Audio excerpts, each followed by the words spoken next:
Welcome to Mono Noir channel. We are about to present to you The Velvet Midnight, a historical whodunit story. Enjoy. The silence broke before the glass did. A single chime, faint as a moth's wing brushing brass. Then the shard fell from the ice bucket's lip onto the rug. Not a crash. A sigh of porcelain giving way beneath weight it could no longer bear. Martin paused halfway through, tightening the strap on his leather satchel, fingers still warm from the brass knob he'd just turned. He didn't look up immediately. He listened instead to what came after. The low hum of the Ritz's basement laundry vent, the distant clink of a silver service cart in the hallway outside Suite 314, and beneath it all, the wet, sticky drag of something heavy sliding across marble. He stepped into the corridor. The air smelled of beeswax, damp wool, and the sharp, clean bite of lavender-scented polish. A night porter passed 10 yards down the hall, pushing a cart laden with folded towels and half-empty carafes of mineral water. He gave Martin a curt nod, but did not meet his eyes. Not fear, not quite, but something closer to recognition, as if he knew what Martin was here for, or who had sent him. Martin walked on. The suite's door stood ajar 3 inches, no lock broken, no scratch on polished oak, just a sliver of darkness bleeding into the dimmed corridor light. He pressed his thumb against the wood and pushed slowly, feeling the resistance give way like fabric under scissors. Inside, jazz still clung to the air, distant trumpets, muffled laughter from the festival grounds 3 floors below, and beneath it, the faintest trace of burnt sugar from last night's tarte citron left cooling on the balcony table. Sunlight had not yet reached the room, but dawn hovered just beyond the Seine, staining the ceiling a bruised lavender. The body lay face down across the Persian rug. One arm bent beneath the chest, fingers curled as if still clutching a glass stem. The other extended toward the open French windows, fingertips brushing the cold brass of the balcony railing. His suit, dark charcoal, double-breasted, was rumpled but expensive. A silver cufflink gleamed dully near his right shoulder. Martin did not move to touch him yet. He knelt instead beside the ice bucket, now emptied and tipped on its side. 2 glasses sat nearby, one half full of amber liquid, the other clean and dry. No fingerprints smudged the crystal, neither glass bore lipstick marks. His gaze lifted to the bathroom doorway. A towel hung over the brass rail, damp at the base where water had pooled and evaporated in streaks. The sink faucet dripped once every 3 seconds. He counted them. Then he saw it, a thin line of dark powder along the edge of the rug, just beneath the man's left hand. Not charcoal, not ash, too fine for cocoa or flour. He pressed 2 fingers to his temple, exhaled slowly through his nose, and whispered, not from fear. She appeared in the doorway before he finished speaking. Her coat, beige wool, cut like a surgeon's smock, was buttoned to the throat despite the room's warmth. Her eyes swept the scene without blinking, lingering only on the cufflink near the body. "Who called you?" she asked. "No one." He stood, brushing dust from his knees. "I got a telex from the prefecture this morning. An anonymous tip, check Suite 314 at sunrise, same time stamp as yesterday's jazz set end." She moved past him, not looking at the body either. Her fingers brushed the balcony railing, where the man had tried to reach for something outside. She held her hand up, palm facing the room, and inhaled sharply. "You smell ozone," she said. Martin followed her gaze upward. A single bulb hung above the bed, unshaded and dark. Wires dangled from its base like exposed nerves. One wire ended abruptly, stripped clean of insulation. Near it, a small black box sat beside the lamp socket, rectangular, matte finish, 2 terminals protruding. "A timer?" he murmured. Tanya turned toward him then, for the first time meeting his eyes directly.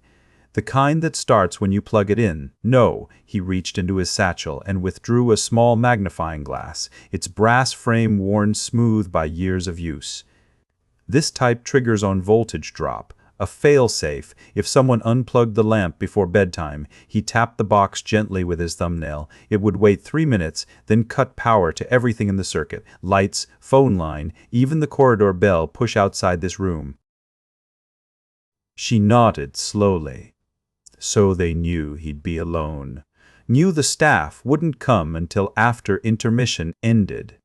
Knew exactly when it ended, Martin corrected. Tanya walked to the bed. On the nightstand rested a leather-bound ledger, open to a page stamped Fawn's Cultural European.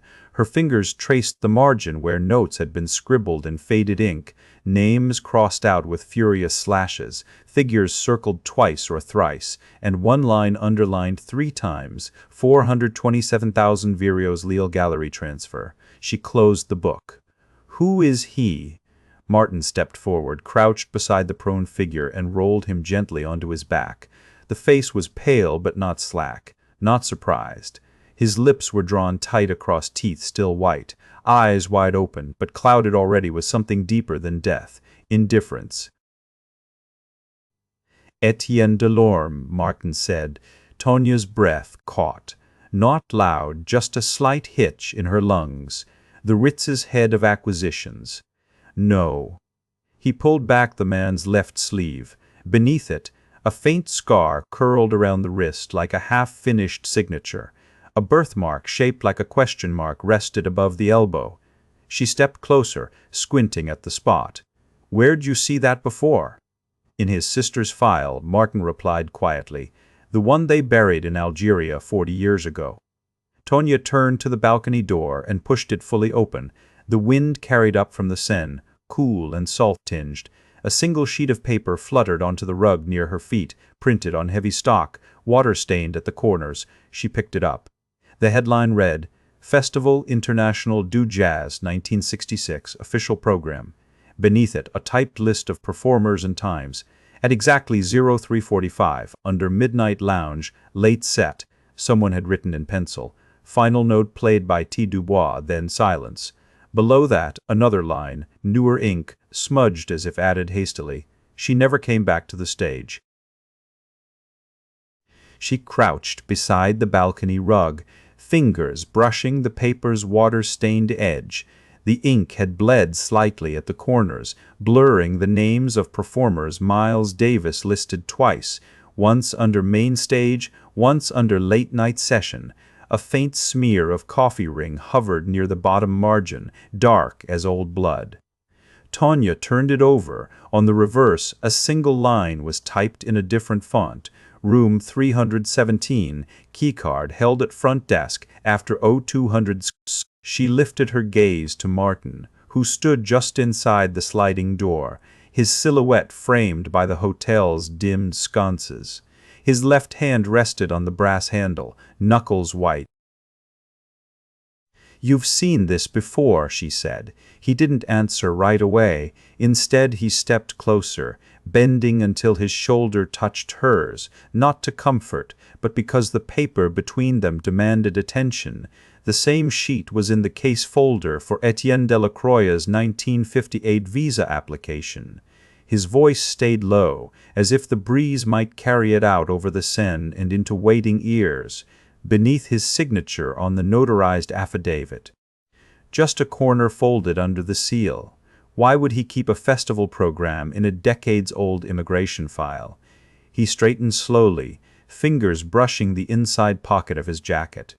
She watched the movement, the shift of wool as he withdrew a slim notebook bound in black leather, its edges frayed at the spine.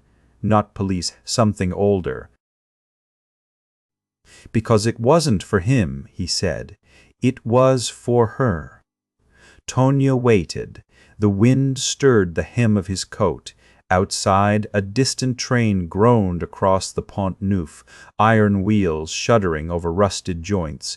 She smelled ozone and diesel, plus beneath that, the damp stone scent of the hotel's basement laundry venting somewhere nearby. He opened the notebook to page 12. There, pinned with a single brass safety pin, lay another sheet, this one pristine, untouched by time or liquid. A typed list of performers for August 21st. The late-night segment ran from 2:30 to 040 alt, alternating between piano trios and saxophone duos. One entry stood out in bold type. Le Spectacle, Écarlate, 350 greater than special appearance by Etienne Delacroix and Banceau, anonymous piano greater than final performance before indefinite hiatus. She looked up at him. Écarlate means scarlet.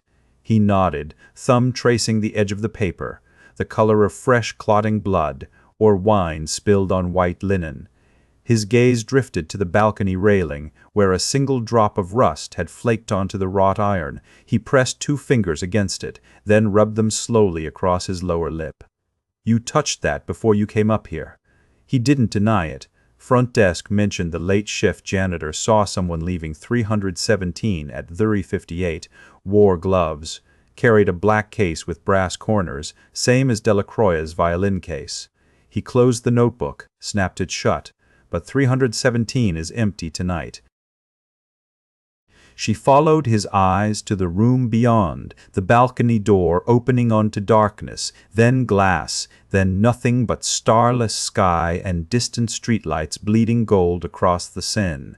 The air inside smelled of beeswax polish and something else, bitter almonds, faint but unmistakable, not smoke, not poison. Something chemical, like old film developer solution. "You think he was still in there when she arrived?" Martin crossed to the dresser, lifted a heavy brass lamp, checked beneath it. A single matchstick lay in the hollow where the socket met the base, recently snapped, not used. He dropped it into his palm and closed his fingers around it.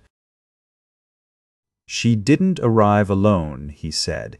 "The program says anonymous piano. But there's no record of anyone registering for the late-night slot except Delacroix himself." His voice tightened on the last word, like a string pulled just before snapping. "Etienne. Not Mr. Delacroix, not Monsieur." Tanya moved to the window, pressed her forehead against the cool glass.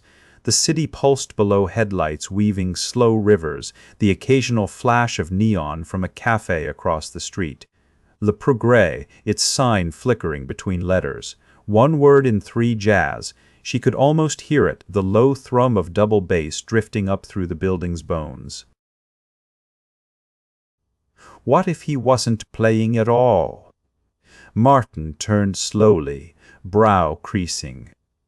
"Excuse me," she didn't look away from the glass. "The program lists him performing at 3:50. You said murder time was between 03:45 and 04:15. A pause. The breath caught somewhere just below her ribs. Not quite panic, more like recognition, sharp and sudden. What if he never made it to the stage? He didn't answer immediately. Instead, he walked over, stood beside her. His shoulder brushed hers again, not by accident this time. Outside, a pigeon startled from the roof ledge, wings clattering against stone before it vanished into the indigo haze above Montparnasse. "Then whoever played piano that night," she whispered, "was wearing his shoes." He turned to her then, face half in shadow. Something unspoken passed between them, not understanding yet, but alignment. A shift from observer to participant. She opened her mouth to speak again when a sound cut through the quiet, a soft click from inside the room. Not the door. The nightstand lamp behind the bed. Martin moved first, fast, silent, no wasted motion, and was at the foot of the mattress before she could stop him. He didn't reach for the weapon in his coat pocket, just lifted the edge of the quilt with 2 fingers and peered beneath. There, nestled between frame and box spring, a small metal object, gleaming dully under the hall light seeping through the cracked door, a keycard, black plastic, silver strip worn smooth at one corner, engraved on its surface, barely visible in the dim, Ritz, 317 times greater than IXS until 400 soccer plate. He turned it over in his palm. On the back, etched into the plastic with something sharper than a pen, a needle perhaps, the initials ED followed by 2 numbers, 21, August 21st. Not today's date, yesterday's. His thumb brushed the engraving again, slowly, deliberately, and for just an instant his jaw clenched so tight she saw the muscle jump beneath the stubble. Then he looked at her, and the expression in his eyes was no longer investigative. It was grief, raw and unvarnished. She was still alive when they left. The air in room 317 still held the ghost of bergamot and damp wool. Martin stood just inside the threshold, keycard tucked into his breast pocket like a secret he wasn't ready to share. The hotel's central heating hummed faintly beneath the floorboards, low, steady, insistent, as if the building itself were breathing in its sleep. Outside, Paris exhaled through narrow streets still wet from an earlier rain, but here, inside the hush of the Ritz, silence pressed against the windows like a guest holding its breath. He moved slowly toward the bathroom door, barefoot on thick carpet that muffled each step. The scent shifted as he passed. Bergamot gave way to lemon polish, and something older, the faint sweetness of aged paper perhaps, or dried lavender tucked into a drawer long abandoned. A single towel hung limp over the brass rail, its edge frayed where fingers had pulled it tight in the night. The sink basin held a half-milliliter of water, clear as glass. No toothpaste residue, no fingerprints smudged across the porcelain curve. He turned on the tap just enough to let a thin stream fall into his palm, then rubbed the cold between his thumb and forefinger until it stung. The sound was soft, rhythmic, plink, plink, plink, like a metronome reset after too long. In the closet, he found Etienne Delacroix's suitcase still unopened, not locked, not that such a thing mattered here, but sealed shut by habit or indifference. A pair of shoes sat side by side on the polished oak floor, one slightly scuffed at the toe, the other untouched, as if reserved for an appearance never made. The left shoe yielded first, a thin strip of paper tucked inside the heel, folded twice and brittle with age. He smoothed it against his thigh.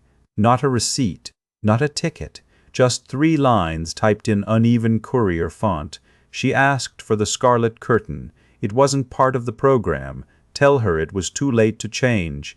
A matchstick lay beneath the bed, snapped clean through near its head. He picked it up with 2 fingers and held it to the light seeping from the hallway under the door. No sulfur scent lingered, just dry wood, charred at the tip, but not ignited. The lamp beside the bed bore no fingerprints either, not even dust. He walked back into the bedroom, stopped beneath the ceiling fan's slow arc. It turned with a faint whir, blades catching the light in intermittent flashes, glint, glint, glint, like Morse or hesitation. Tanya appeared in the doorway 5 minutes later without knocking. She wore her dark suit jacket over a pale blouse, sleeves rolled once at each wrist, not for comfort but because she liked to appear unhurried while calculating angles. Her heels left faint indentations on the carpet near the foot of the bed, as though measuring distance rather than walking. "You found something," she said. He didn't answer right away. Instead, he held up the matchstick and let his thumb brush the charred end. Someone lit this under the lamp, then dropped it. Why not just blow it out? Because they wanted to mark time. He placed the stick on the dresser beside a half-empty bottle of mineral water, its cap pressed down hard but not sealed tight, like it had been twisted open twice. Tonya stepped closer. Her scent was bergamot too, not perfume, but something lighter. Soap, hair washed in cold water and dried quickly. She reached for the folded paper without looking at him first. "The scarlet curtain," she murmured. It wasn't in tonight's program. She traced the typing with her fingertip, slow and deliberate. "This came from the festival office? No, too old. Look at the edges." He pointed to the faint yellowing along the border. subtle but unmistakable against. She nodded once, sharply, then turned toward the window, pulled back the sheer curtain just enough to let in more light. The glass was cool beneath her palm. Outside, a street sweeper clanged past on the boulevard, its rhythmic beat fading into the distance like an echo chasing its source. You think it's connected to the piano player? He shifted his weight from one foot to the other, a habit he'd kept since youth, when standing still meant waiting for orders. The anonymous piano didn't play last night, or tonight. They played between acts, she corrected, while the stage was reset. He met her eyes then, not with certainty, but with suspicion sharpened by repetition. How would you know?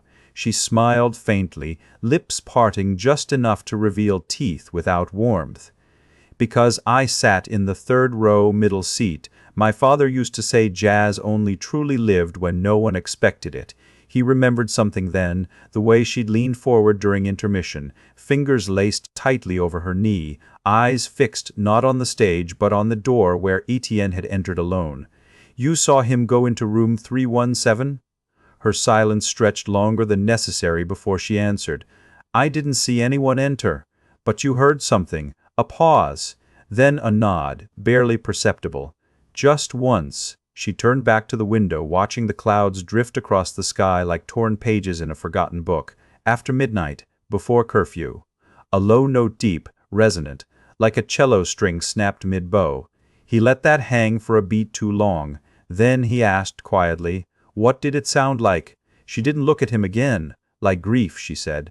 Not sorrow, the kind you keep behind your ribs so no one notices until they press just right. The silence after her nod did not settle, it tightened. Martin watched the clouds scud across the sky like torn pages in a forgotten book. Not one drifted free. All were dragged eastward, pressed by a wind he could not feel here behind thick plate glass.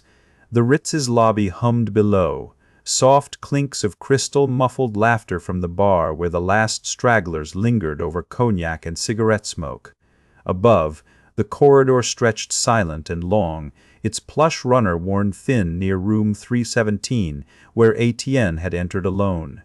Tonya turned then, not toward him but past him, her fingers brushing the cool brass of the window latch. Her knuckles were pale where they curved around the metal. She did not look at him again until she spoke, voice low and foot as a ruler pressed to the table. He didn't come from the stage. No, he came up the service stair, third floor, the one with the loose banister bolt. He followed her gaze to the far end of the hallway, visible through the window's grimy corner pane. A janitorial cart waited by an unmarked door, its buckets empty but for a thin film of water that caught the amber light from the sconce above. You heard him go in, he said. I heard something else first. She finally turned then, and her eyes held no fear, only exhaustion, the kind that settles deep after days of interrupted sleep. Her left hand drifted to her throat, not to clutch or shield, but to press lightly against the pulse there, steady as a metronome set to adagio. A single note, she repeated, not from the piano on stage, from above, behind the wall. Like a cello string snapped mid-bow, yes, but lower, heavier. Martin shifted his weight. The polished oak floorboards groaned beneath him, soft and familiar. In his coat pocket, his fingers brushed the edge of the water-stained festival program, folded tight against his hip like a secret. You think it was the anonymous piano? She did not answer at once. Instead, she walked to the writing desk near the window, a heavy mahogany piece with brass fittings and a shallow drawer that stuck when humid air thickened the wood. She opened it slowly, as if expecting resistance. Inside, no papers, no inkwell, just one thing, resting on the felt lining like an afterthought, a matchstick, broken clean across its length, not snapped in frustration or haste, snapped deliberately. The head still smoldered faintly when she lifted it with two fingers, holding it toward the weak light. Not sulfur, not wood smoke, something else, bitter resin, sharp and green, like crushed pine needles left too long in damp earth. This was under Etienne's pillow, she said. Martin took it from her without speaking. The tip felt warm against his skin. He turned it between thumb and forefinger, no fingerprints cleaned well or never applied, but along the fracture line, almost invisible unless held at just the right angle, a smear of dark. Not hotel matches, he said. She shook her head. The Ritz uses French matches beechwood, white tips, embossed with the crest. This one was plain pine, unmarked. He tucked it into his own pocket, next to the keycard. The silver strip had worn thin near the edge where ED and 21 were engraved, not etched but stamped, as if hurriedly pressed into metal rather than carefully carved. The anonymous piano, she said again, this time with less question, more weight behind it. He didn't play last night. No. He never does. He looked at her then, really looked and saw the same thing he'd seen in the program's margin. A single word scribbled beneath the printed list of performers, almost illegible but for the ink bleeding into the paper grain. Hers, not herself, just hers, like ownership marked without ceremony. Then who played after he left? She moved to the window again, this time pressing her palm flat against the glass. Outside, the gardens of the Tuileries lay shadowed beneath a thin mist that clung to the grass in damp veils. Somewhere beyond the iron fence, a street lamp flickered once, twice, then steadied. Someone who knew how to imitate him. How many people knew his technique? She smiled faintly, not a happy expression. 2. One was dead by 52. The other, her breath fogged the glass for a moment before she wiped it away with her sleeve, leaving behind a smudge like ink. You think he's still alive? He's here. How can you be sure? She turned to face him fully now, arms crossed loosely over her chest. Because I saw his shoes this afternoon, not in the program lineup. Not on stage, but in the corridor outside room 317, minutes before curfew. He remembered then the snapped matchstick beneath Etienne's lamp, the rusted iron railing drop near the service entrance. The keycard left under a mattress like an offering. What kind of shoes? Black Oxfords. Left one slightly scuffed at the heel right side, always had been. A pause. Outside, the mist thickened. And what does that tell you? He asked quietly. She did not answer right away.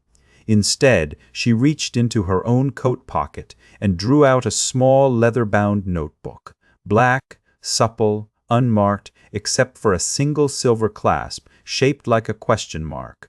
She opened it without looking at him, turned the pages slowly until they stopped at one entry dated August 19th. The handwriting was tight, precise, no flourish, no deviation. Le spectacle écarlate begins tonight. Below that, a list of names. All known jazz musicians, one circled in red ink. ED, another marked with an X, MB, a third had been struck through twice, but not erased, only covered in thick slashes. She tapped the last one with her index finger. This man, she said, died 2 days ago. Where? In his apartment, near Montparnasse. He stepped closer. The ink looked fresh, not dried, but caked, as if pressed hard into the paper. Cause of death? She closed the notebook slowly, fingers lingering on the clasp. The police say it was natural causes. Her voice did not waver, but her breath caught just once, and he heard it like a note struck too softly to be heard above the band's roar, yet clear enough to throw off time. He said nothing, let the silence stretch, because in that moment he understood she hadn't come here to tell him what happened. She'd come to ask why no one else seemed to remember outside. A train whistle cut through the mist, not loud, not sudden, but insistent, as if someone had pressed a finger to the world's ear and reminded it to listen. The silence, after her breath caught, did not linger, it unspooled. Martin watched the notebook settle in her lap, the brass clasp catching the lamplight from the Ritz corridor's sconce like a tiny sun trapped behind glass. Outside, the distant thump of bass from the festival resumed, muted, deliberate, though the stage lights had dimmed hours ago. She smelled of bergamot and something older, beeswax, perhaps, or the dry powder left behind when old paper folds too many times. "Natural causes?" he asked. She didn't look up. Her thumb traced the notebook's worn edge where leather had split from spine. They listed it as cardiac arrest. "And you don't believe them?" A pause, just long enough to let him feel its weight without naming it. Then she turned the page with 2 fingers, revealing a smudged sketch, a piano lid open like a wound, keys half depressed. Beneath it, in ink blurred by moisture or pressure, 3 words: "The spectacle écarlate Etienne Delacroix never played for crowds," she said finally. "Not since '52. Martin stepped forward, the parquet floor yielding slightly beneath his soles, old wood, soft with age and polish. He caught the faint tang of lemon oil, mingling now with her bergamot, the scent of a room kept too carefully preserved. Why would someone leave this notebook under his mattress? She looked at him then, eyes not quite meeting his, but resting just beside them, like a pianist avoiding a sour note, because he wouldn't have kept it himself. He nodded once, slowly. It made sense. Delacroix was dead only because he'd been found. Someone had sealed the door after, placed the notebook where only a careful search would uncover it, after the police had already declared it natural. "You knew him," he said. Her fingers tightened on the clasp. A vein pulsed beneath the skin of her temple. Not fear, but something closer to recognition or memory. "We rehearsed in his apartment for months. He taught me how to listen between the notes." And who else listened? She stood without urgency, walked to the window where a sliver of dawn bleached the Seine beyond the trees. The light caught her profile, sharp cheekbone, the slight dip at the base of her throat where breath hitched before it formed words. There was always someone listening. A knock sounded, not at the door, but on the opposite wall. 3 taps, steady and deliberate. Tap, tap, tap. Then silence. Tonya did not flinch. She only turned her head slightly, as if catching a phrase mid-sentence. Martin moved to the hallway side of their suite, pressed his ear to the thin plaster. Beneath it, muffled but unmistakable, the low whine of a reel-to-reel tape deck powering up. He straightened. That's not housekeeping. She joined him at the wall, her shoulder brushing his arm, not accidental, not careful. He felt the warmth through 2 layers of wool and cotton, smelled bergamot again, sharper now. "Who lives in 318? "A retired conductor," she murmured. "From the Orchestre de Paris." "What's his name?" "Henry Lefebvre." A pause. Then, "He used to run Etienne's archive before it disappeared." The tape whirred louder now, a dry susurration like leaves dragged across stone. Martin counted 7 seconds of static, then the first note, hesitant and thin, rising from the speaker beside them. It was Clair de Lune. But not Debussy's version, the arrangement Delacroix had used in '52, the one with altered harmonies in the 3rd movement, a detail no published score contained. No student knew it, no radio broadcast carried it, only Etienne and those he taught. Tonya closed her eyes for half a beat. "He's playing it wrong," she whispered. Martin opened his mouth to ask what she meant, but the next note confirmed it. Sharp, deliberate, off, not mistake. Statement. A message in code. The door to their suite clicked open behind them. They both turned. A bellhop stood there, holding a silver tray with 2 espresso cups and a handwritten note folded into a triangle. His eyes darted between them, not nervousness but calculation. "Monsieur Martin," he said, voice flat. "This arrived for you at the front desk." Martin took the note. The paper was thick, expensive, unmarked except for a single line in black ink. "Meet me where Etienne played last. No signature." The bellhop waited, not impatiently, patiently, like someone used to watching clocks tick down from 10 minutes to 0. Tanya reached for her cup. She lifted it slowly, letting steam curl over her knuckles before taking a sip. Her wrist trembled, not with cold, but with tension held too long in the joint. Martin unfolded the note again. The ink bled slightly at the edges, as if written quickly or in dim light. Outside, dawn pressed closer, painting the Seine a dull pewter. Somewhere down the hall, a door closed softly. Then another. The tape kept playing. Clair de Lune, warped and waiting. He turned to Tanya. "Do you know where he played last?" She set the cup down without answering.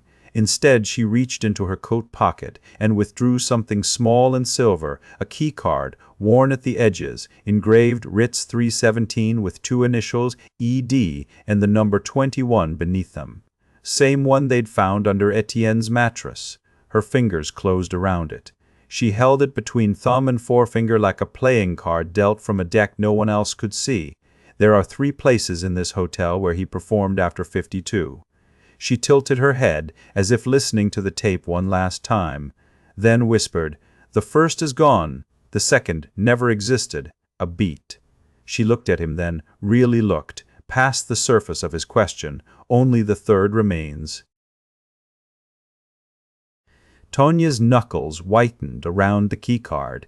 The Ritz corridor stretched behind them, marble floors cool beneath worn leather soles, the scent of beeswax and stale cigarette smoke clinging to silk drapes still drawn against the late summer dawn. A single sconce flickered overhead, its gas jet guttering like a failing pulse. Martin watched her thumb trace the engraved initials, ED, not Etienne Delacroix, something else entirely. 3 places, she said at last. Her voice was low but steady, though her left eyelid twitched once, a nervous tick he noted not for pity but for precision. "First is the Grand Salon, where he played opening night in 54. Second, the basement lounge, closed since 61, but the piano's still there, covered in a velvet shroud thick with dust." She paused, swallowed hard enough to see the Adam's apple bob beneath the pale column of her throat. "Third is room 3176. He didn't ask why she hesitated at that one. Instead, he reached into his own coat pocket and withdrew the snapped matchstick from Etienne's room, the base still caked with blackened paper fibers, the splint broken cleanly halfway up, not snapped by pressure, but by a sharp twist. He held it between finger and thumb, tilted toward the dim light. The wood had been treated, scented oil, perhaps rose or sandalwood, long faded now to something fainter, camphor and salt. "Who lights matches?" he asked, "and leaves them unburnt?" She didn't answer immediately. Her gaze drifted past him, down the hall toward a narrow service door painted green with peeling numerals. 3. A janitor's passage. From behind it came the low hum of a floor buffer, rhythmic and mechanical, like fatigue. "Etienne played for her," she said finally. "Her?" Martin turned, expecting another name, another alias. But Tanya was looking past him now, at the ceiling where water had once pooled behind the plaster during last winter's leaks, leaving behind faint constellations of discoloration, brown stars fading toward ivory. "She wore a scarlet gown," she added. "The program says anonymous piano, but Etienne wrote in pencil beneath it, for her only." He pulled the water-stained festival program from his inner pocket, the one found folded beneath Etienne's visa affidavit, creased along the edge where someone had tried to erase a name. "Turn it over," she said. He did. On the back, faint but legible in faded sepia ink, the spectacle écarlate, 21 of August, 317. Beneath that, scrawled in different hands, different years, one reading ED, one unsigned, and beneath both, a single phrase barely visible beneath the coffee ring. She remembers the way the candlelight bends. The corridor seemed to tilt, not metaphorically, physically. The marble floor gave underfoot with an uneven groan near Pillar 3, the same spot where Etienne had slept during opening night, according to witness testimony logged in a file Martin had skimmed over 2 days ago. A spilled glass of Côtes du Rhône, a muttered apology. No one thought much of it. But now he remembered the sketch on the program's margin. Not the performer's face, but the curve of a woman's shoulder beneath a strap, the hint of a throat line leading upward to shadows, and in her lap what looked like a leather-bound book, corners worn smooth. Tanya moved first toward the green door. Martin followed, stepping around a crack in the floor where tile had heaved slightly during foundation settling. He caught the scent again, camphor and salt, and this time recognized it properly. That was the same smell clinging to the black leather notebook found beside Etienne's bed, its pages filled, not with music, but with financial ledgers coded in musical notation. She pushed the green door open without knocking. Inside, a narrow stairwell descended into darkness. The air changed immediately, cooler, damper, thick with the scent of old paper and something else. Linseed oil, perhaps, or beeswax mixed with damp wool. A single bare bulb hung from the ceiling by frayed wire, casting long distorted shadows that pulsed as the light flickered. Below them, a corridor branched left toward storage rooms, and right toward the sub-basement kitchens, abandoned in '61, but still maintained for emergencies. She paused at the top of the stairs. "Room 317 is above," she said. "This way leads to places he wasn't supposed to go." He looked down, saw what she meant, faint scuff marks on the third stair, fresh, not dust-covered, and a smear, darker than surrounding grime like oil dragged across wood. Tonya exhaled slowly through her nose, then stepped down. Martin stayed behind for a beat longer, watching the light catch the edge of her wrist as it passed near the railing. Not trembling, but tense muscles coiled tight beneath skin that had once held champagne glasses with effortless grace at Geneva's Hotel d'Angleterre. Then she turned and said only, "He played for her." He descended after her, each footfall careful not to disturb the residue of footsteps already made in this place, the kind a trained observer might note, catalog, cross-reference, not fear, recognition. Below, the corridor narrowed. To the left, door marked 316. To the right, 318. Between them, barely visible beneath a strip of thick carpet, gleamed one edge of silver, not tarnished but polished smooth by repeated contact with fingers and fabric alike. He bent without speaking, pulled free the second keycard, Ritz 317. Same initials, same number, 21. Only this one bore a new mark near its edge, a tiny scratch in the shape of a crescent moon, freshly cut into the metal. And beneath it, almost invisible unless you held the card at just so an angle to catch the dim bulb's glow, a single drop of dried blood. The silver strip gleamed under Martin's thumb as he turned the keycard in his fingers. Ritz 317. The initials ED were worn smooth, the number 21 scratched deep near the corner, less accident than emphasis. He held it up to the corridor's single bare bulb. Light passed through the plastic with a faint amber tint, like old film stock. "This wasn't issued by the hotel," Tonya said from behind him. Her voice came low, close enough for the scent of bergamot and smoke to brush his neck. "Staff keys are blue-black, stamped on both sides." She stepped forward, her elbow grazing the doorframe of 318. A faint tremor ran through her forearm as she pressed her palm flat against the wood, not testing for. Martin turned slowly. "You know this card." "Not the card itself." She exhaled through her nose. a short, sharp sound like a match striking and dying before it caught.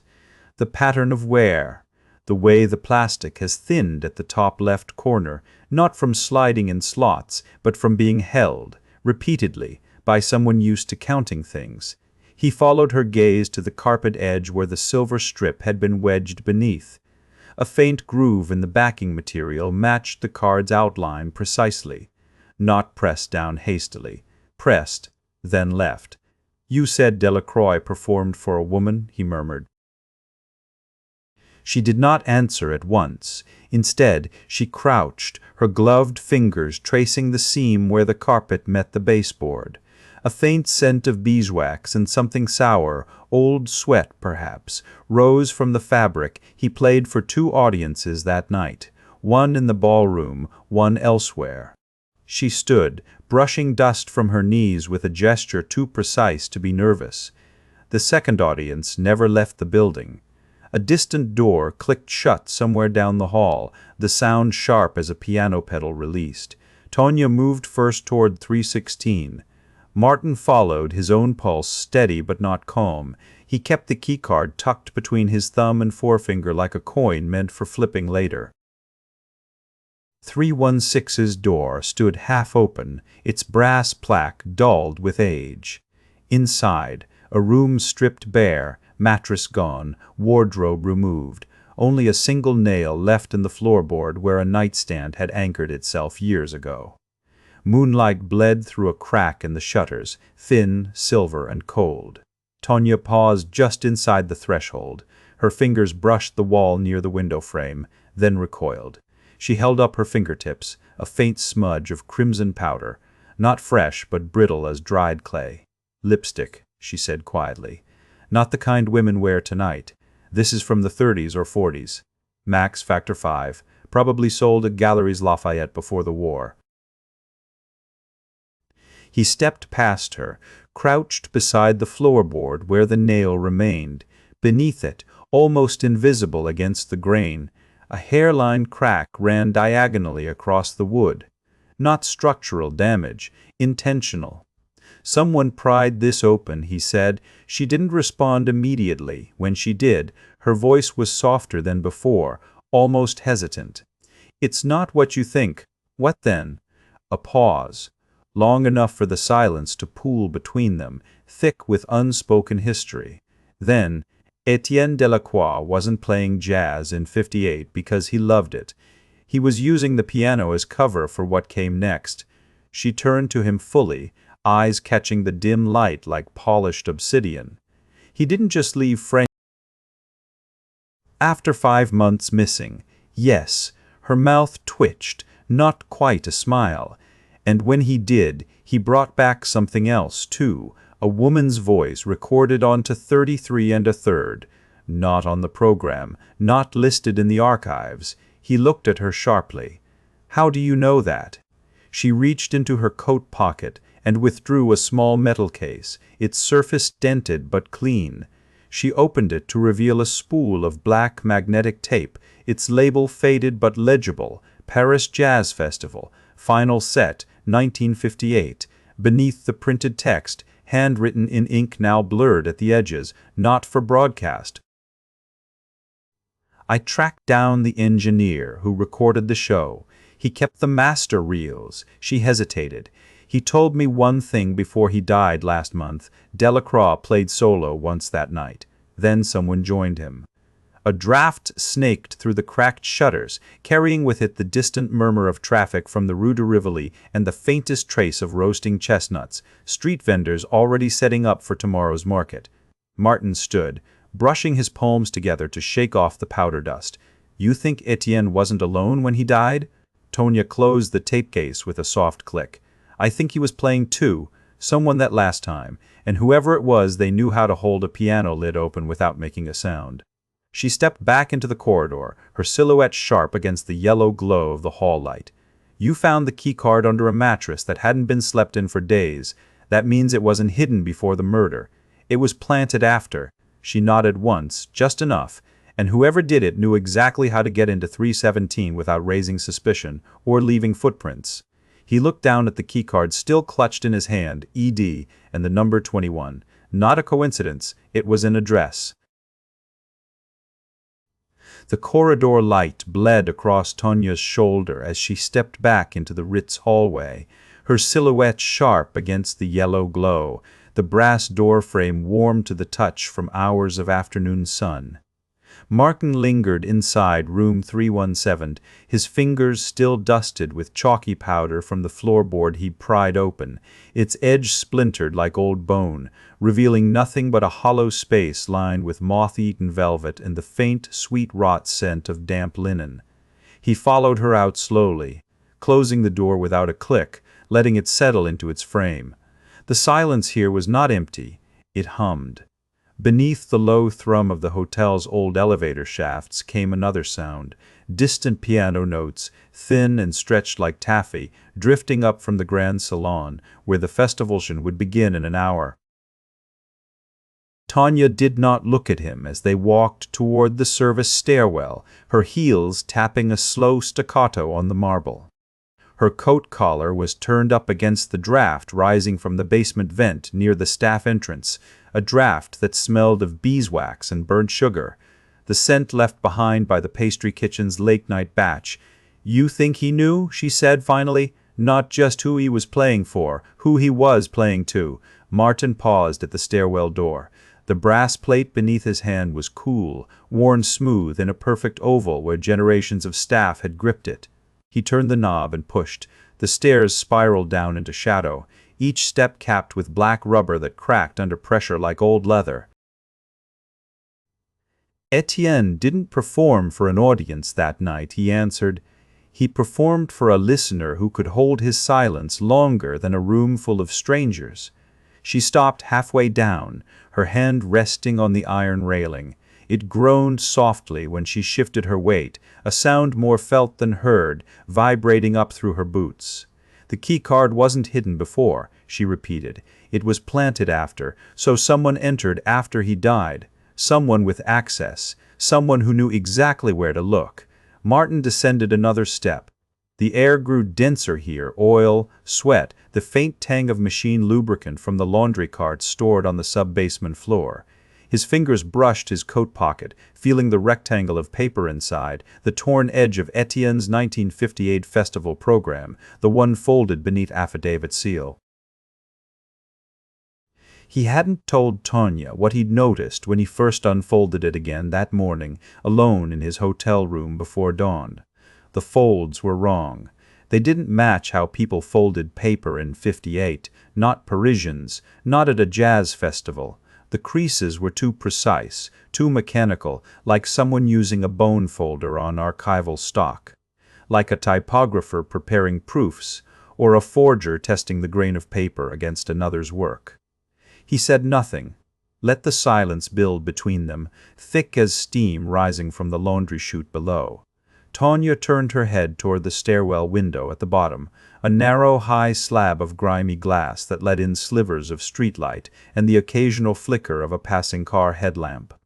The light caught the edge of her ear, where a faint scar curved beneath her jawline like a comma in an unfinished sentence. "You know what else is strange?" she asked. "The keycard has ED engraved. Etienne Delacroix. But that wear pattern? Not from keys or pockets. It's from being held in the palm day after day, rubbed by a thumb near the corner where the number 21 sits." Martin reached the bottom step. The laundry room door stood half open, its hinges squealing faintly as if startled awake.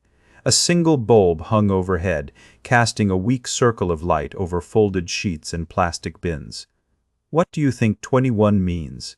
She looked at him then, not with suspicion, but with something sharper, recognition perhaps, or the first flicker of shared dread. "Room numbers change over time," she said.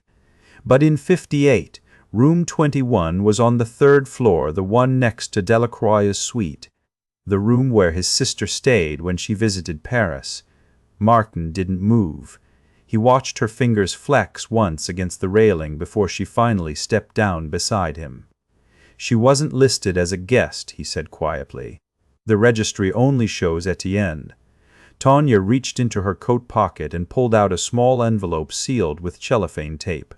Inside, 2 photographs, one grainy black and white shot of Etienne at the piano, backlit by stage lamps. The second a close-up taken later, his hand on the keys, another figure blurred slightly behind him, seated in shadow. "This was never meant to leave Switzerland," she murmured. "It came to me 3 years ago via an anonymous courier. No note, just this envelope and the words for Tanya V written in pencil." He took the photo. The man's posture was unmistakable, shoulders hunched, left hand hovering over Etienne's right as if guiding rather than accompanying. But the face remained indistinct, swallowed by the low exposure. "You knew her," he said. She did not answer immediately. Outside, a tram clattered past on the Quai Malaquais, its brakes hissing like steam from a kettle. Her name was Lise, Tonya finally said. She played violin for the Orchestre National de France until 52. Then she vanished. A door slammed upstairs, the Grand Salon's backstage entrance probably. Footsteps followed, quick, light, then fading into carpeted halls. Martin looked back at the photo, at the way Lise's fingers, if it was her, curled around Etienne's wrist just below the knuckles, not touching the keys but steadying him as if he might fall. "Why would someone leave the keycard now?" he asked, "unless they wanted us to find it." Tanya tucked the photographs away and started back up the stairs, her steps slower this time, each footfall deliberate. "Because they're afraid," she said over her shoulder, "that someone else already has the tape reel labeled not for broadcast." Martin followed, his palm still tingling where he'd pressed against the brass door handle in room 317. The warmth had faded, but the echo remained, the soft scrape of metal on metal when he opened it, and beneath that, faint but unmistakable, the scent of Max Factor No. 5 lingering like a ghost who refused to leave. The staircase creaked under Tonya's heel, not the Ritz's usual whisper of age, but a sharper crack, like dry bone bending. Martin followed 2 steps behind, his palms still humming where brass had met skin. The hallway ahead yawned wide, velvet-carpeted and silent, lit only by sconces spaced far enough apart to cast long, uneven shadows. A single light flickered above door 317 once, twice, and stayed dark. Lise's fingers had been cool, not cold, cool like river stone pulled from deep water. Etienne hadn't flinched when she touched him, only paused mid-phrase in his more sound, not for broadcast. Tonya stopped at the 3rd door down, the one opposite 317, and pressed her ear to the wood. No hum of the refrigerator unit behind it. No sigh of air through vents. Just silence thick as dust. She pulled the keycard from her coat pocket, held it flat against the lock plate. The silver strip gleamed under the corridor's weak glow. Ritz 3117, worn thin at the corners where fingers had scraped it daily for years, or monthly, or once in haste. Martin leaned over her shoulder. "The wear pattern matches the keycard we found," he said quietly. His breath stirred a strand of hair clinging to her temple. Not uniform fading. Asymmetric. The left edge lighter, probably pressed against a shirt pocket or purse lining for weeks before being tucked under a mattress. Tonya didn't answer right away. She turned the card over, examined the engraving from both sides. ED plus 21. Etienne Delacroix. And 21, the room number, a birth date, a code for something buried deeper. A distant door slammed upstairs, both of them stilled. "The keycard wasn't left before the murder," Tonya murmured, slipping it back into her coat. "It was placed after. Someone knew we'd find it eventually, knew we'd trace it to Etienne. But they didn't expect us to see her name in the margin of that program." Lise's handwriting, Martin confirmed, not just her name, the date beside it. May 12, 1958, the day after the final performance. Tonya exhaled slowly, watching her breath fog faintly in the chilled air. She wasn't supposed to be there that night, not on stage, not in the wings, yet she was. A maintenance cart rolled past them at the far end of the hall, clattering wheels, a muted clink of glass bottles.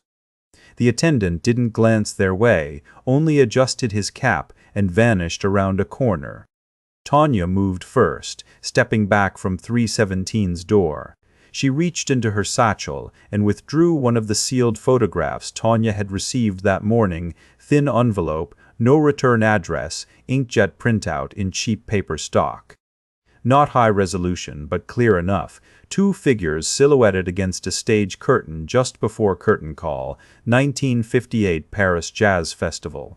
Etienne at the piano, head bowed, hands hovering above keys. Beside him, Lise, tall, slender, one arm looped through his, her only part of it was visible, her left hand resting lightly on the bench's edge, fingers curled as if gripping something unseen. A ring glinted faintly on her index finger, a thin gold band set with a single stone too small to identify at this scale. She never wore that ring before 1957, Tanya said. It was given to her by the man who commissioned Le Spectacle Écarlé. Martin didn't ask who. He already knew. The name had surfaced 3 times in offshore ledgers, buried under shell corporations registered in Luxembourg and Monaco. He took the photo from her hand and turned it over. On the back, typed in uniform courier font, Archives de la BNF, Catalogue 5821. No date stamp, no caption. They didn't want this real broadcast, he said, not because of politics, not because of scandal, because what was recorded wasn't music. Tanya's gaze lifted to the ceiling, where a water stain bloomed faintly beneath the baseboard near 315, a pale ghost of last winter's leak. She'd seen that same pattern before in another hotel hallway, another crime scene, Lyon, 1962. A banker found dead beside his gramophone, vinyl shattered beneath his hand. What was recorded, she said slowly, wasn't meant to be heard by more than 2 people. One of them is still breathing. Martin followed her down the hall toward the service elevator, a narrow cage of iron grating and brass doors, his steps measured, deliberate. The carpet thinned here, giving way to worn linoleum that stuck slightly beneath his shoes where spilled coffee had dried and cracked over years. The elevator hummed as it descended. Tanya pressed the button for the basement level, the kitchen corridors, storage rooms, the old laundry annex where staff changed shifts at 3:30 sharp each morning. If the murder occurred between 3:45 and 4:15, Martin said, and the hotel's night porter made his rounds at 1:15, then there was a window of 12 minutes where no one would see anything. Tanya stepped into the elevator as the doors groaned open. She didn't wait for him to follow. Inside, the air turned heavier, smelling faintly of lye and beeswax polish. A single bare bulb flickered above the control panel. The numbers blinked in green.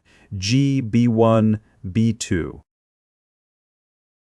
Tanya pressed B2. The descent was slow. Jinshu groaned softly around them as cables tightened. "Why hide the keycard under Etienne's mattress?" she asked, not turning to look at him. If he'd left it himself, he wouldn't have needed to conceal it, unless he knew someone would come looking for it later, Martin replied. Someone who already suspected what happened that night. The elevator shuddered to a halt. Tanya stepped out first, her polished Oxfords clicking against concrete floor tiles patterned in checkerboard squares, black and cream, worn smooth at the center where decades of carts had rolled back and forth. To the left, a narrow hallway stretched toward the old boiler room. To the right, stairs wound downward into darkness. She paused beside a metal door marked Sauvetage, ex Itskias interdit. A rust stain bled down its lower edge like dried blood. Martin joined her, his breath visible now in the chill.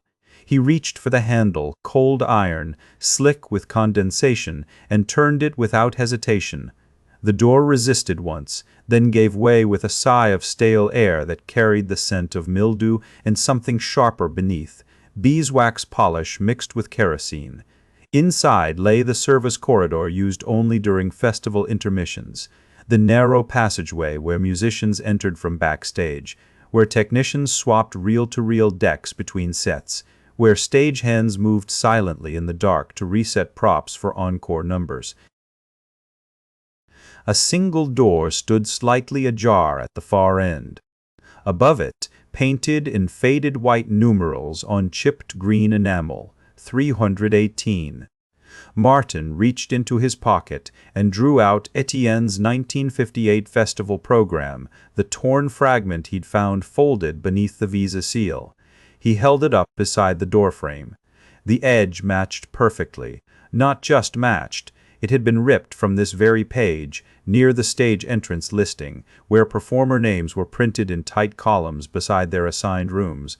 Delacroix, Etienne piano solo, main stage, room 317 time, followed immediately by Lise Dubois, backstage coordination, room 318. Tonya stepped forward, knuckles brushing the door's surface. A thin line of dried wax, deep red, nearly black in places, streaked down from the keyhole toward the floor. Not candle residue, too viscous, too deliberate. She crouched, pressed a finger to it, then brought it close to her nose. The scent was faint but unmistakable. Beeswax, yes, but also lavender oil and something else buried beneath, camphor, used in old film storage. They sealed this room after the performance ended, she said, rising again. Not by hotel staff, by someone with keys and time. Martin looked at her, then back at the door, his expression unreadable in the dim light. Tonya reached into her coat and withdrew the second photograph, the one taken earlier that morning. This one showed Lisa's face more clearly than before. Eyes shadowed but alert, lips slightly parted mid-sentence, hair pinned high with a single pearl clip, and behind her, visible through an open doorway in the photo's background, another door identical to this one. Room 318. She came back after the final set, Tonya said softly. Not to change out of her dress, not to pack her things. She turned toward Martin, her voice dropping until it was barely louder than the hum of distant pipes. She came back to erase what had already begun. Tonya's fingers remained folded around the photograph, cool paper, slightly warped at one corner from humidity, and Martin did not pull away when she extended it toward him. The Ritz corridor stretched behind them, silent as a vault beneath the weight of Persian rugs and brass sconces dimmed to candlelight level. A distant pipe hummed in the wall, steady as a pulse. He took the photo. His thumb brushed the edge, no fingerprints, no smudge from handling, and studied the doorway behind Lise, oak, paneled, slightly ajar, the crack revealing another layer of crimson wallpaper beneath fresh plaster.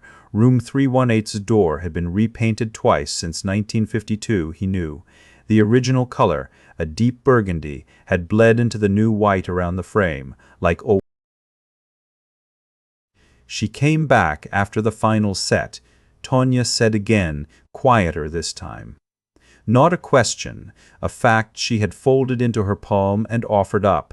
Martin turned the photograph over. Blank, no note, no ink, no watermark, but the Ritz's faint emboss, Paris, 1958 in script so fine it felt like a sigh pressed into paper. Why show me this now? He asked. She looked past him, not toward the elevators or the service stairwell, but down the hall to where the piano lounge stood shuttered behind velvet curtains. The scent of beeswax and burnt tobacco clung to the air there, mixed with something sharper, damp wool from last night's rain tracked in by late guests. "Because you asked who she played for," Tonya replied.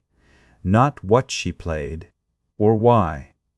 Martin stepped into the corridor's shallow alcove beside a brass lantern stand. The glass globe was cold beneath his fingertips, its oil reservoir nearly dry.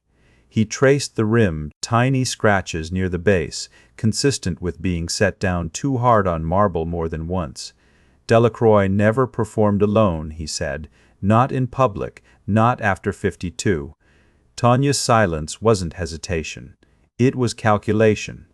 Her eyes flicked to his wrist, where a thin scar ran vertically across the pulse point, a souvenir from Algiers, 1956, though she would not know that unless he told her. He reached into his coat pocket and withdrew the real case, black leather, worn at the corners, the label peeling just enough to reveal the first 3 digits of the date, 21. He had found it this morning beneath a loose floorboard in Etienne's old office, behind false backing where tax ledgers used to live. The tape says not for broadcast, he said, but not who recorded it. Tanya's breath hitched, not fear, but recognition. She reached out and touched the case without taking it from him. Her knuckles were scraped raw on the left index finger. Recent. You opened it, she said. I tried. He tucked the case back. The reels are warped. The oxide has flaked like dried lacquer. You'd need a laboratory to salvage more than 3 minutes of audio if you had one in 66. She nodded once, sharply. Then her gaze returned to the photograph, lingering on Lisa's face. Her left ear is pierced, Tanya murmured. But she never wore earrings after 51. Martin looked again. Indeed, the lobe bore a faint circular shadow where metal might have sat, though no stud appeared in the image. He turned back to Tanya. Her wrist was bare now, but her ring finger had a pale band where a wedding band once rested. Delacroix brought someone on piano that night, he said slowly. A woman, early 20s, dark hair pinned up, gloves with silver thread stitching at the fingertips. Tanya's expression did not change. Her fingers flexed against her thigh, left hand only, and she exhaled through her nose, a soft puff of air like smoke. You saw the gloves in the program notes, she said, the ones tucked into Etienne's copy of La Revue Musicale.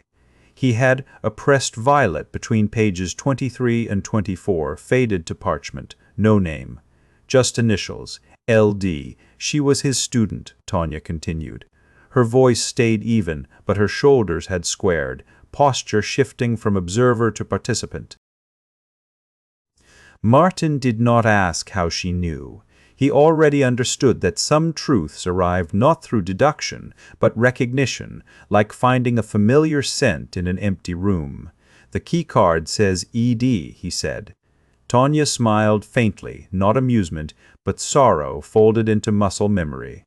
Etienne Delacroix, Émile Dumas, Élodie Dubois. She paused, let the names hang. All men who signed documents in 52 with a flourish that curved left instead of down.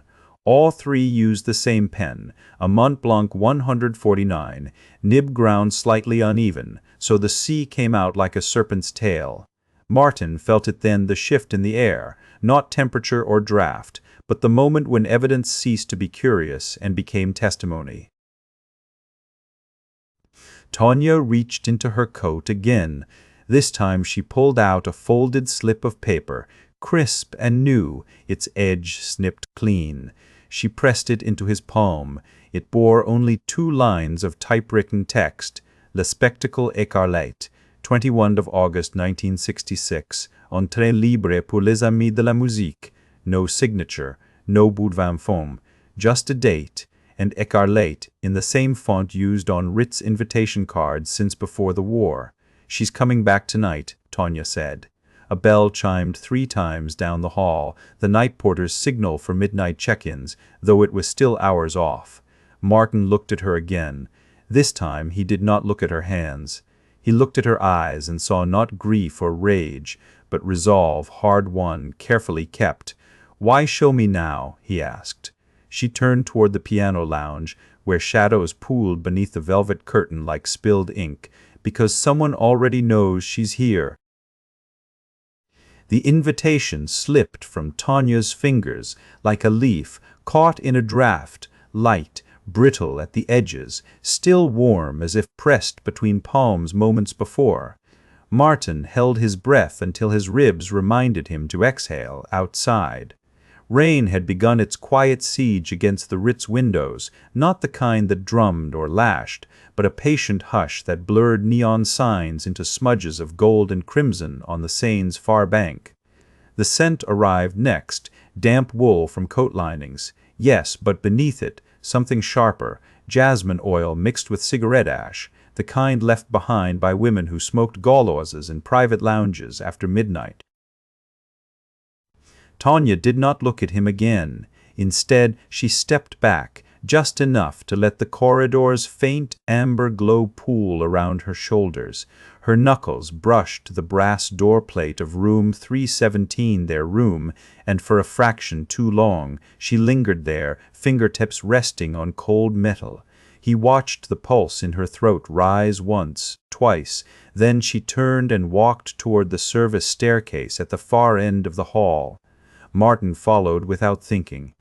The carpet swallowed his footsteps. Only the click-whir of distant housekeeping carts broke the silence, each roll a metronome counting down to something neither of them named. The stairs were narrow, built for staff, not guests. Iron handrails slick with months of polishing oil and sweat. Below, a single bare bulb hung from the ceiling, casting jagged shadows across tile floors stained yellow at the baseboards, where water had pooled once too often. At the third landing, Tanya stopped before a door marked Entrée, staff only. The wood bore deep gouges near the latch, as though someone had tried to pry it open with a knife blade, or a piano pedal lever. She inserted the keycard into the slot. Nothing. She turned it over, examined the worn silver strip again, the engraving ED, faded but precise, and pressed it harder against the reader's edge. The light blinked green. The door swung inward on hinges that whispered instead of groaned. Inside was not a room, it was an archive. Rows of metal shelves lined both walls, stacked with cardboard boxes, sealed with frayed twine and wax-stamped labels in French script. Festival 1956, Jazz Under the Stars, Dumas Collection, unsorted, Dubois Correspondence, restricted. Dust hung suspended in the weak light from a single bulb overhead, catching on silver spools of magnetic tape stacked like cannon rounds beneath the lowest shelf. Martin stepped past her and knelt before one open box near the baseboard. Inside lay sheet music, some torn at the corners, others folded with military precision, and beside them a pair of opera gloves, pale blue silk, stiff with dried residue. He lifted one gently by the wrist. No fingerprints, just powder, fine as chalk. Tanya stood behind him now, arms crossed tight over her chest. Her breath came in shallow bursts, the kind that precede panic, but never quite broke into it. Lise Delacroix wore gloves like these, she said. He didn't turn. He already knew. Her voice was flat, but beneath the surface he heard the tremor, not of grief, not yet, but of recognition, the kind that arrives when a ghost steps out of an old photograph and speaks your name in perfect French. Why would someone hide this after the murder? He asked. She didn't answer immediately. Her gaze drifted upward to the ceiling, following the path of water stains darkening the plaster like spilled ink. Because they knew she'd return, she said finally, not for vengeance, for absolution. He set the glove down carefully on the box lid and reached into his coat pocket. He withdrew the typed invitation slip, Le Spectacle Écarlate, 21 August 1966. Same font, same paper grain as the ones used in 1958. Tanya leaned closer. Her shoulder pressed against his arm. Not accidental. He felt it, the weight of her body shifting toward him, not away, and something tightened inside his chest, not fear, but awareness, the kind that settles in the sternum like a stone dropped through still water. "Do you think she's alive?" he asked. She shook her head once, slow, deliberate. "No," she said, "but someone is pretending to be." He turned then, just enough to catch her profile, the curve of her lower lip slightly fuller than it looked from across the room, the faint scar above her eyebrow hidden until now by shadow. She'd mentioned Algiers before, once, in passing, a boyhood accident she called it, but he hadn't seen that mark until this moment. She caught him looking and turned fully toward him. Her eyes held no shame, only calculation.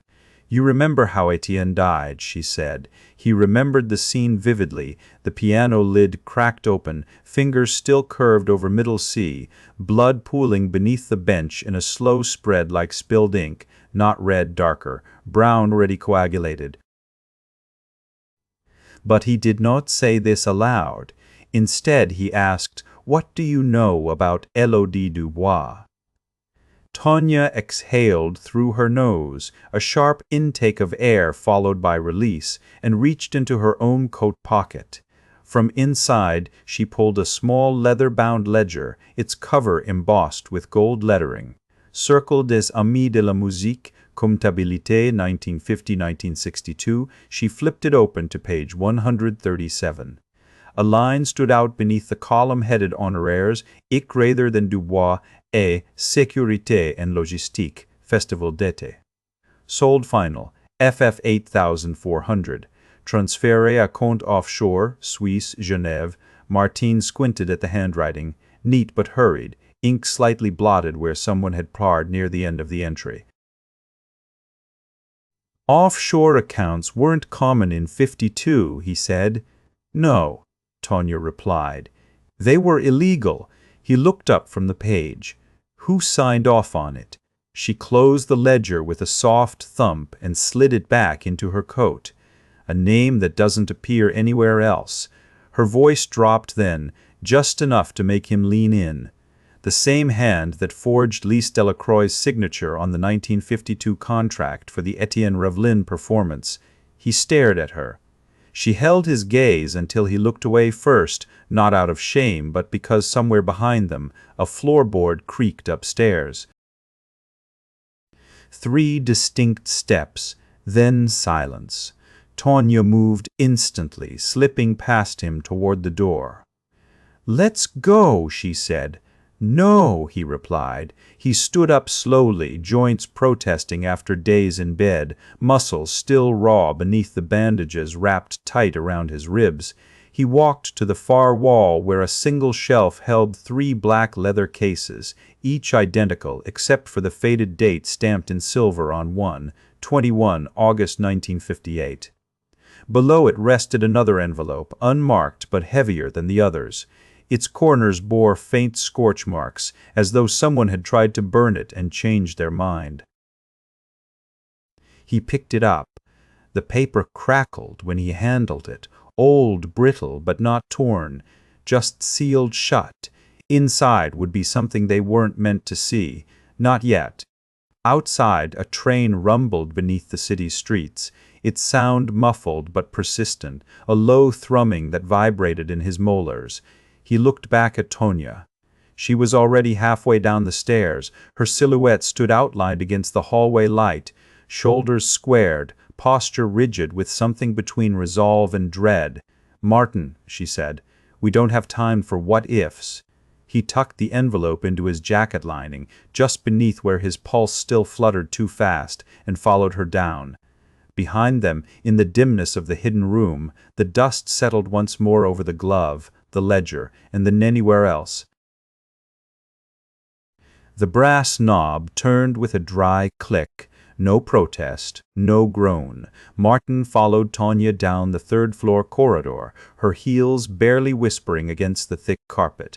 The Ritz slept under a dome of August humidity, its air thick with the scent of beeswax and something fainter, pipe tobacco long extinguished, lingering in velvet drapes like memory itself. He checked his wristwatch, 03:52. The festival's last act had ended 30 minutes ago. Backstage whispers said Etienne Dumas had vanished between encores, not toward his dressing room, but deeper into the hotel's spine, the staff passages, the old service stair, the forgotten conservatory tucked behind the grand salon where jazz legends once tuned up for unrecorded midnight sessions. Tonya stopped before room 317. Her fingers hovered over the keycard slot, not quite touching it. She wore gloves, thin kid leather, black as obsidian but without its shine, and her knuckles stood pale beneath them. "You're sure about this?" she asked. Martin didn't answer right away. He remembered Etienne's last set, a stumbling octave run, then silence long enough for the crowd to shift in their seats before someone coughed, and the pianist returned, fingers trembling on the keys. Not nerves, something tighter. A muscle spasm. Or restraint. "The keycard fits," he said instead, "but it doesn't open everything." She pressed her thumb against the silver strip, ED plus 21, and slid the card through. A green light flared, then died. The door sighed open, releasing a breath of stale air, linen spray, cold coffee, and something else, almond soap with a sour undertone, like milk left too long in a tin cup. Inside, the room was undisturbed. A half-drunk glass sat on the nightstand, its rim still damp. The duvet lay smooth, as if no one had slept there at all, or as if someone had made it carefully after leaving. Martin crossed to the window and pushed back the heavy curtain. Moonlight pooled across the floorboards, catching dust motes in slow orbits. Below, a street lamp flickered once, twice, then steadied itself over the Seine. A barge passed, its engine a low hum felt more than heard. Tonya had moved to the writing desk. She opened the top drawer, empty, except for a folded program from the '58 festival, now yellowed at the edges like old parchment. Her fingers brushed a crease where it had been folded before being tucked beneath Etienne's visa affidavit seal. The same of his office. "This wasn't forged," she murmured. He joined her. "How do you know?" She didn't turn, just lifted the program slightly, letting light catch the paper's grain. Real 1958 stock, has a watermark, 3 interlocking circles. You only see it at an angle. "Look," Martin tilted it. There, faint as breath, LD beneath the circles. "Lise Delacroix?" he asked. She nodded once, sharply. Then she reached into her coat pocket and withdrew the pressed violet from La Revue Musicale, pages 23 to 24, the same issue where Delacroix's obituary had appeared, signed by Élodie Dubois. She laid it beside the program. The violet was brittle now, but its color remained deep violet, almost black at the core. Where the paper met the flower stem, a tiny tear ran diagonally. Martin recognized the pattern, identical to the torn edge of the 1958 festival program found beneath Etienne's mattress weeks ago. He exhaled slowly. His chest tightened, not fear, not yet, but something heavier, recognition. "She was here last night," he said quietly. Tonya turned then, her face half in shadow. "Not last night. What?" The invitation arrived at midnight on the 21st. She tapped the typed slip Martin had found tucked beneath Élodie's photograph, Le Spectacle Écarlate, 21st of August, 1966. But she died in 52. He stared. "Not Lise," she said, voice low and steady now. "Her double. Or her heir." Someone who knew the program was sealed shut, not because it contained something secret, but because it was the secret. A draft stirred the curtain behind them. Not from outside, something deeper in the building. The hotel's old ventilation system groaned faintly, like a tired man shifting on his deathbed. Tonya reached for the nightstand again. Her gloved hand hovered over the glass of water, then moved to the baseboard where the floor met the wall. One board flexed slightly under pressure, a subtle give, like bone cracking under strain. "There's something here," she whispered. Martin knelt.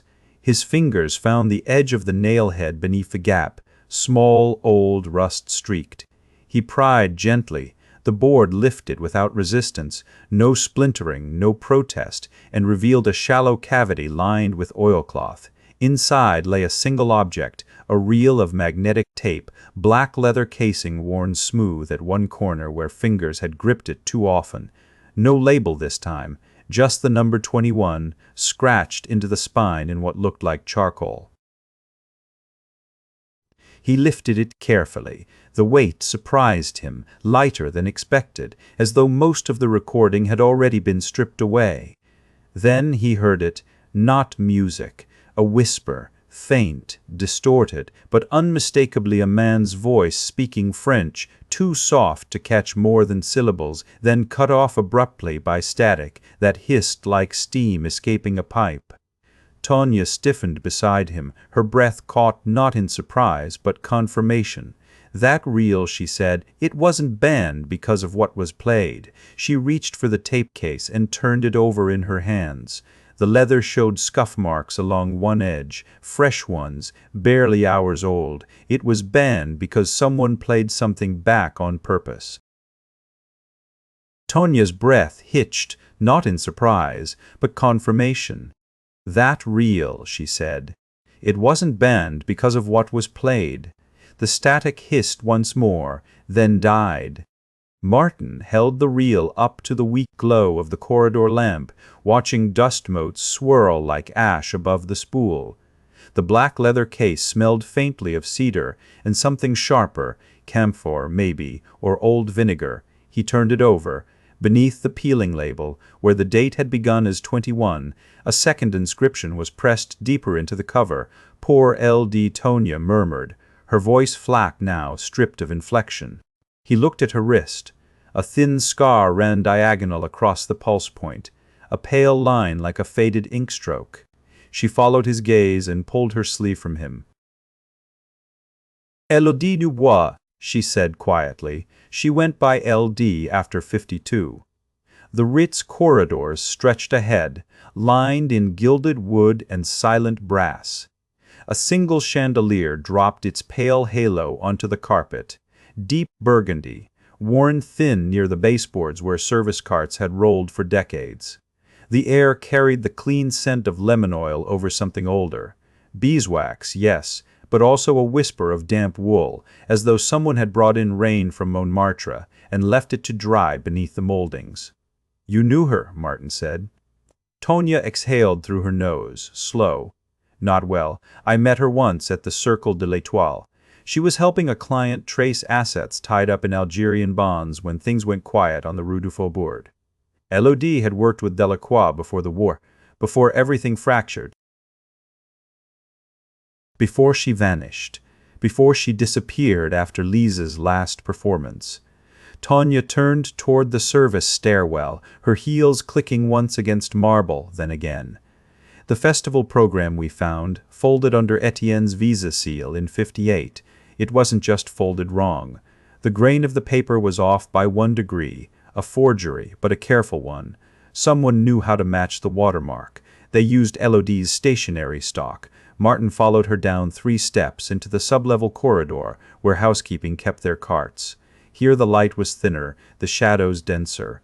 One cart stood idle near the elevator shaft, its bucket still damp with cleaning solution, lemon and vinegar again, but mixed now with the faint metallic tang of bleach.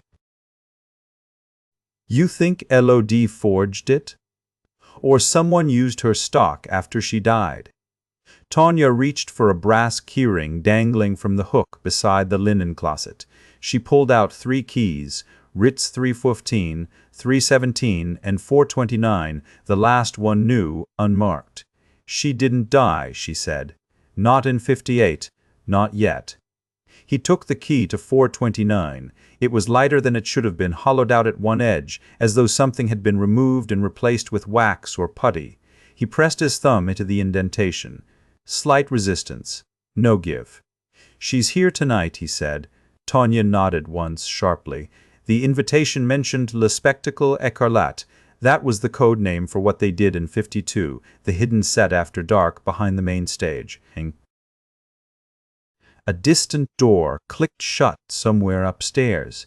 Footsteps moved away, slow and deliberate on carpeted wood. Why replay it now? Why bring Lise back? Tanya met his eyes fully for the first time since they'd entered the Ritz that morning. Her gaze held no fear, only exhaustion and something sharper beneath, recognition. Not of him, but of what he carried in his coat pocket. The real, because someone found the master copy, she said, and if they didn't know who was playing piano beside her, she let it hang. He filled the gap himself, they'd think it was Etienne. He remembered the whispered syllables on the tape, the cadence too precise to be random, the timing just slightly offbeat from Delacroix's left hand. Not a duet, a metronome. She wasn't alone that night, he said. Tonya started walking again, this time toward the east wing stairwell. The air grew cooler here, carrying the mineral scent of old plaster and damp linen stored too long in the walls. One door stood slightly ajar at the end of the hall, 429. She didn't unlock it, just pushed gently. The room smelled of lavender sachets and cigarette smoke, old but not stale. The bed had been made neatly, yet someone had slept here recently. A single indentation in the pillow, a half-empty glass on the nightstand, rim still faintly wet at one edge. Martin stepped inside first, letting his eyes adjust to the dimness. Moonlight filtered through heavy drapes, casting long bars of silver across the floorboards. He moved toward the vanity mirror and found a single hairpin caught in the brush, gold, engraved with a tiny star. Not Lisa's style, too delicate for her hands. Tanya followed him inside, but stayed near the door, arms crossed over her chest, as though holding herself together. Her knuckles were white where they pressed into her upper arms. "She comes here sometimes," Tanya said at last, "when she needs to remember without being seen." He turned slowly, scanning the room for anomalies that tell of something hidden or rearranged. Nothing looked out of place except the book on the windowsill, La Musique et le Temps, by André Jolivet. Open to page 217. Martin approached and picked it up. The pages were brittle at the spine, worn thin from repeated handling. He flipped forward one more time and stopped. Tucked into the gutter of the final paragraph was a pressed violet, same as the one from La Revue Musicale. But here, beneath the flower's stem, someone had written in ink so faint it looked like pencil. LD saw the bullet mark on his wrist. He turned to Tanya. Her face hadn't changed, but her breath had caught somewhere between her ribs, shallow, rapid, as though she were holding water in her mouth. "You knew," he said. She didn't answer immediately. Instead, she walked to the window and ran one finger along the sill where dust gathered thickly except for a narrow strip near the latch, recently wiped clean. It wasn't Etienne who played piano that night. He waited. The silence stretched, but not like something pooling between them, something waiting. She was playing for him, Tanya said finally, not beside him. Tanya's finger trailed the sill again, once more slow, deliberate, then stopped where the dust thinned to almost nothing, a clean line precise as a razor cut through time. Martin watched her hand hover over the latch before she finally withdrew it, palm up, fingers slightly curled, as if still holding something invisible outside. The city breathed in low, distant sirens and the soft thump of bass from a passing car radio. Somewhere below, a bellman's cart rattled across cobblestone. "You knew," he repeated. Quieter now, she turned from the window. Her eyes held no panic, only exhaustion, deep as old wine left in the dregs of a glass. "I didn't know it was him," she said, "not until you showed me the wrist." He stepped forward, not threateningly, just close enough to catch the scent beneath her powder, bergamot and something faintly medicinal, like camphor wrapped in linen. The scar ran diagonal, he offered, left forearm, 2 centimeters above the radial notch. Her throat worked once, a dry swallow. She reached into her coat pocket and pulled out a small leather case, silver clasp worn smooth at the edges. Inside, nestled on black felt, lay a single key, brass, slightly heavier than standard issue, stamped Ritz 429. The hollow shaft caught the light like a tiny tunnel. "She's alive," he said. "Elodie Dubois is dead in records." Tonya snapped the case shut. "But not in the world." He took it from her without asking. The metal was warm, as though she'd kept it pressed against her skin. He turned it over. On the bow, almost faded into the brass itself, a tiny E and L intertwined. "Elodie Lies," he murmured. Tonya didn't correct him. Downstairs, the Ritz's morning routine began, trolleys clattering down marble corridors, steam hissing through radiators. A housekeeper hummed something in French, Piaf, maybe, or a tune that sounded like her. The notes drifted up, thin and slightly flat. Martin walked to the bed, lifted the mattress edge, and retrieved the hollowed key he'd found there last night. He slid Elodie's real key into the lock of room 429's door on the 4th floor, a room long listed as vacant in the register. The brass turned. Inside, the air smelled of beeswax polish and something else, rosewater, but not fresh, old, slightly sour at the edges, like flowers left too long in a vase beside a window. The room was neat, too neat. A single suitcase sat on the chaise lounge, zip half open, not travel-worn, just opened once recently. Inside, layers of tissue paper held folded garments, a silk blouse, navy wool skirt, gloves with one finger missing, no shoes, no passport, just these relics wrapped like offerings. On the nightstand stood a glass tumbler, still damp at the rim. Beside it, an open tin of Le Classe cigarettes, French make, mint-flavored, the kind sold only in limited editions now, rare even then. Martin picked up the glass. Cold inside, but not empty. A faint ring of residue clung to the bottom. He dipped a fingertip in, touched it to his tongue. Bitter, almond-like, not cyanide, something else, something older. Tonya stood in the doorway, arms crossed over her chest. "You taste like copper and regret," she said. "It's not poison," he set the glass down. "It's digitalis. Used to be common for heart trouble. Now it's mostly forgotten." She stepped in, closed the door behind her with a soft click. Her gaze moved across the room, not scanning for evidence, but reading it like prose. She stopped at the wardrobe mirror. A hairpin lay beside the soap dish, silver, oval, engraved LD. Lise Delacroix's hairpin, Tonya said. It wasn't on her when she died in 52. Tonya didn't answer. Instead, she lifted the hairpin and ran it along the mirror's edge, then pressed it into the fogged glass where steam still clung to the frame. A shape formed, not letters at first, just a smear, then resolve, ELIODE. She wiped it away with her thumb. "She came back for him," Martin said.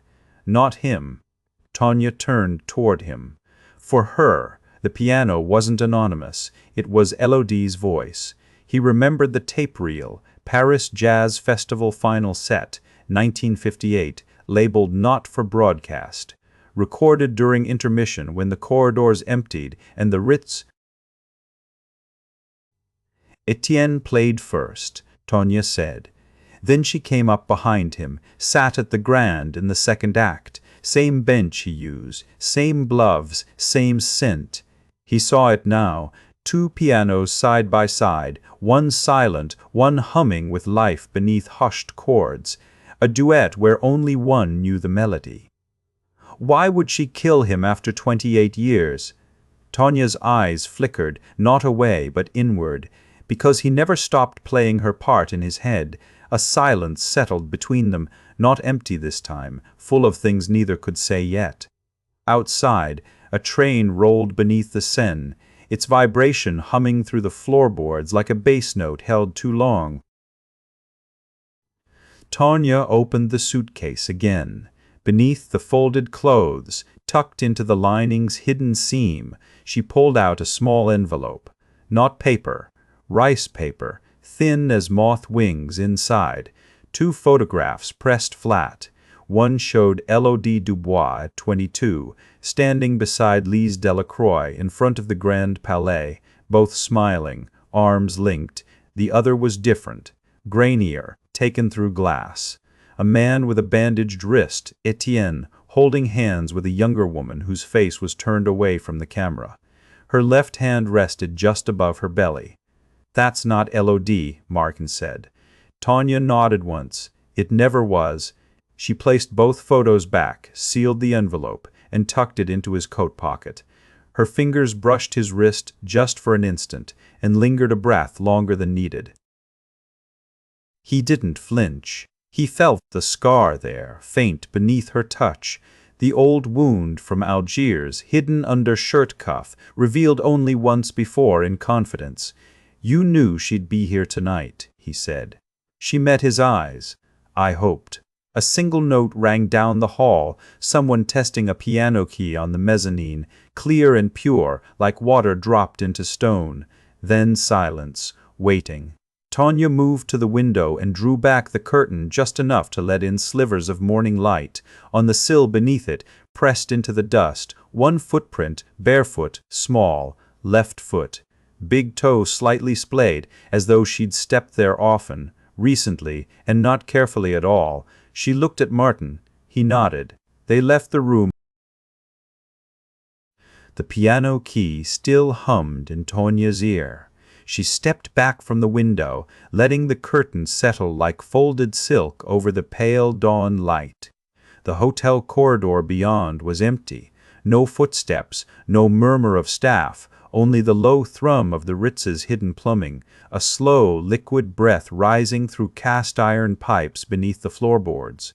Martin stood where she'd left him, one hand resting lightly on the windowsill, fingers tracing the chipped gilding along its edge. His knuckles were scraped raw from last night's search in the service stairwell. Dust still clung to the creases like fine charcoal. Outside, a street sweeper creaked past beneath her window, its brushes dragging over cobblestones slick with dew and spilled coffee grounds. The smell drifted up through the cracked glass, damp wool, burnt sugar, and something sharper vinegar from the morning cleaning cart in the lobby below. She turned to face him fully. "You knew she'd be here tonight."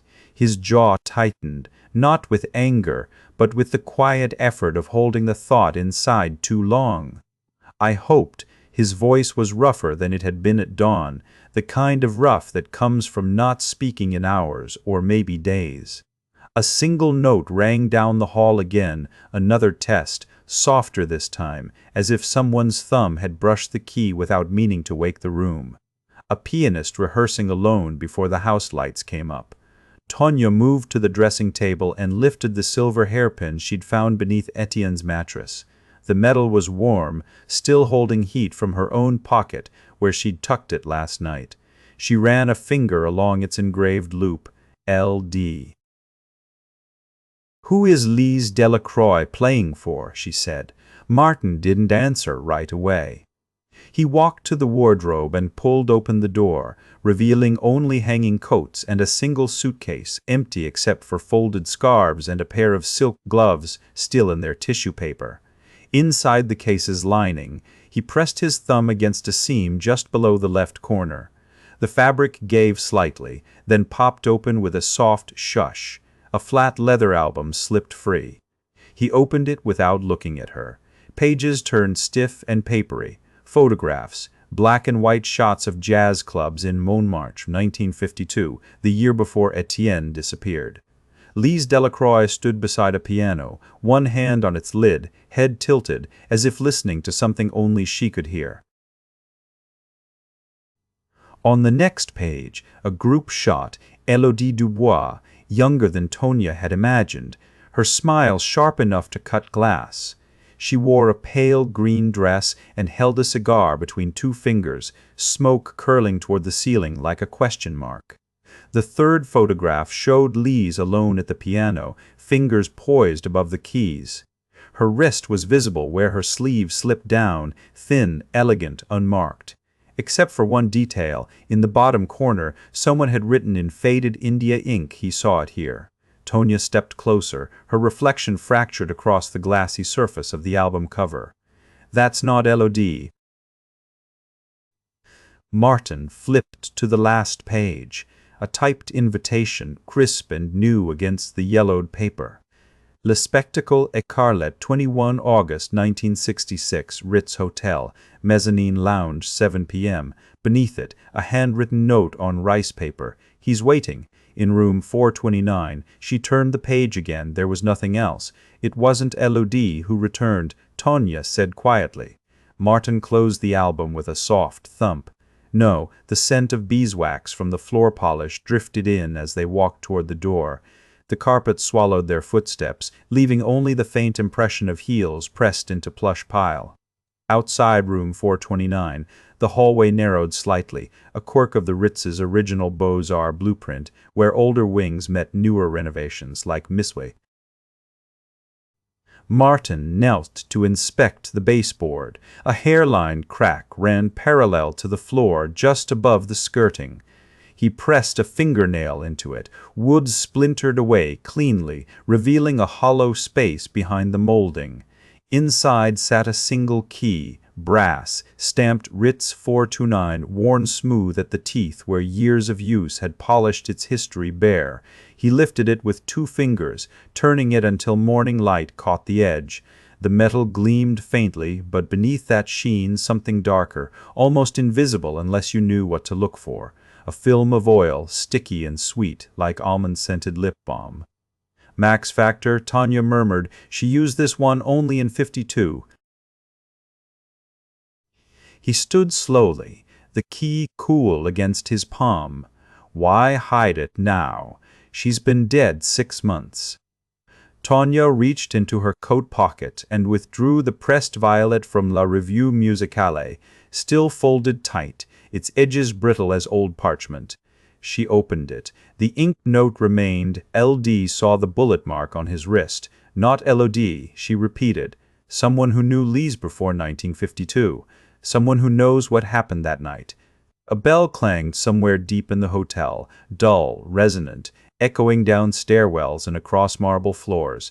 Time to go up.